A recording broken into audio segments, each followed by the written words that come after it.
Roger Martinez, sélectionneur depuis l'après-Euro 2016, on avait rarement vu l'équipe de Belgique presser si haut.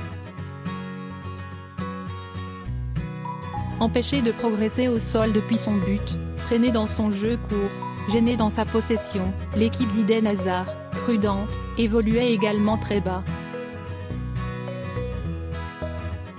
Elle mit une bonne dizaine de minutes à aspirer l'équipe russe pour déployer un modèle de contre survitaminé avec pour initiateur Eden Hazard, presque suivi en individuel par Nababekin. Le capitaine trouvait enfin quelques dizaines de mètres de liberté pour servir Castagne dont le décalage mettait Tielemans en position idéale à l'entrée de la surface. Sa frappe croisée au sol trompait Guillemé, 1-0, 14e. Privé d'un point d'ancrage en pointe qui lui aurait permis d'exploiter les deuxièmes ballons ou de faire monter un peu plus son bloc, c'est essentiellement dans ces phases de transition, l'ADN de cet effectif, que la Belgique a été la plus dangereuse en première période. Car elle s'est créée de nouvelles occasions grâce à ces changements de rythme. Une première fois, Tielemans a pris tout le monde de vitesse sur 70 mètres. Avant de donner à Eden Hazard, qui a décalé Batshuayi. Mais le tir cadré de l'avant-centre était dévié sur sa ligne par De Zikia, 38e. Puis Donker renversait opportunément le jeu dans la largeur à destination de Thorgan Hazard. Ce dernier servait intelligemment son frère aîné. Dans la surface russe, le dribble intérieur du capitaine poussait Zhirkov à commettre une faute sanctionnée d'un pénalty, 44e. La star de Chelsea le transformait à contre-pied, 2-1, 45e. La bourde de Courtois. Sans une grossière erreur de son gardien, la Belgique aurait passé une soirée tranquille face à une équipe qui a défendu avec densité et compté sur la faute adverse ou les coups de pied arrêtés.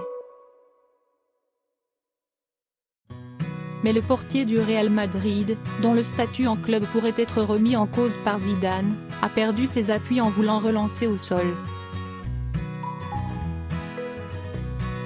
Seul face à deux adversaires russes, il s'est affaissé et a perdu sa puissance en remontant le ballon dans sa propre surface. Sa perte d'équilibre, donc du contrôle du ballon, a profité à Cheryshev qui n'a eu aucun mal à trouver le chemin vide des buts de l'ancien gardien de Chelsea, 1-1, 16e. Incontestable titulaire en sélection, il ne souffrira pas de cette bourde. Son jeu au pied n'est pas sa qualité première. Il a déjà été en difficulté dans ce compartiment du jeu. Mais il reste sur une Coupe du Monde 2018 éblouissante et n'avait pas été pris à défaut en équipe nationale depuis longtemps.